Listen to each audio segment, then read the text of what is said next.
the 4-song EP came out in February 2014, and then we just stayed on the road.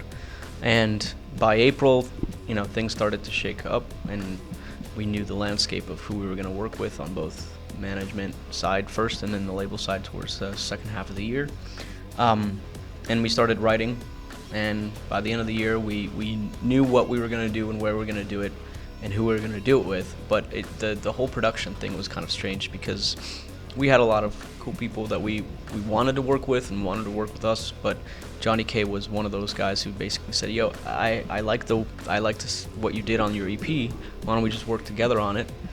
Come to Chicago. We'll take care of you. And I'll executive produce it. I'll oversee everything. But I want you to continue doing your thing," because that spoke to me personally as well, because we had something going, and I didn't want to disrupt it as much as a lot of bands do something with one producer and then just drop them.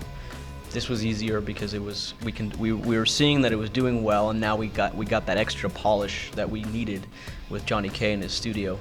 And then as far as with the record is, Well, I don't think you ever thought of yourself as producing or just. No, that's true. Did not. He never was in a position to say, "Hey guys, I'm thinking maybe I should produce Cilver. What do you guys think?" It was never any of that. It was just I have an idea, or this should go like this. And then I think Johnny picked up on that, and he empowered him and said, "Why don't you keep doing what you're doing, because it's good." And again, basically referencing what I was saying before, having people around you that help you get there as opposed to telling you where to go, which is not true to you as an artist. It's extremely important surrounding yourself with those kind of people, and Johnny is one of those that helped us complete the vision that we had, not interrupting it or disrupting it. Right.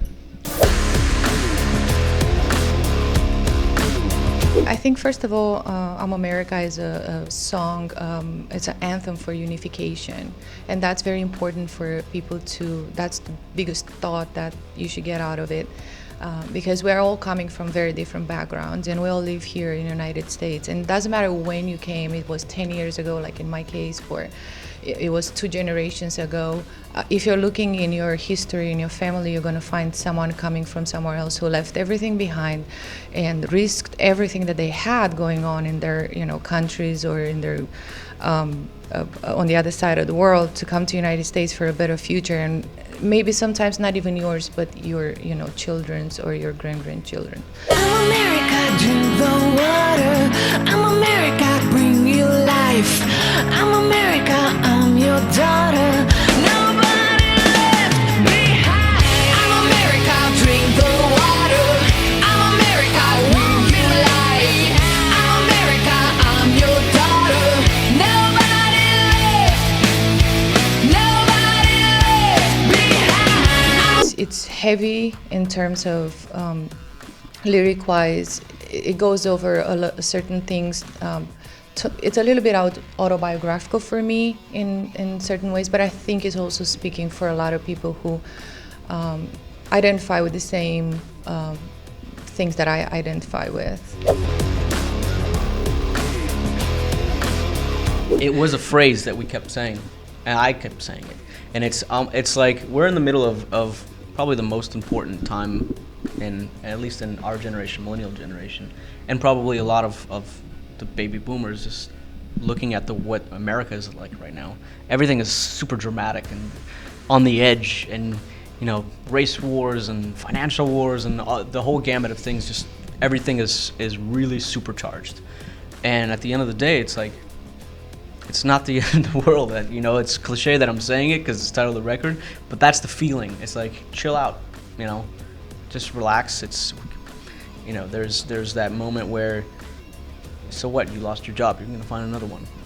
It's not as bad as you think it is. Or your girlfriend. There's Or I don't know.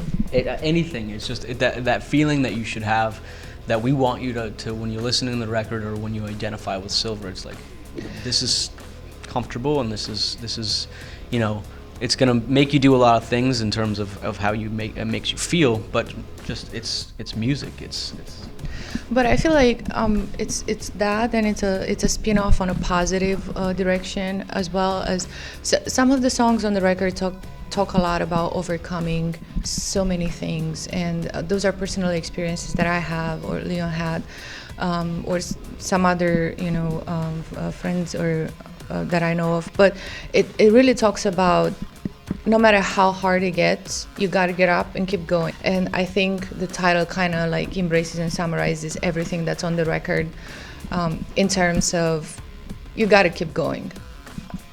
What other choice do you have? Hey, this is Leon. Hi, this is Uliana from Cilver. Subscribe to Louder Noise, the loudest noise on earth.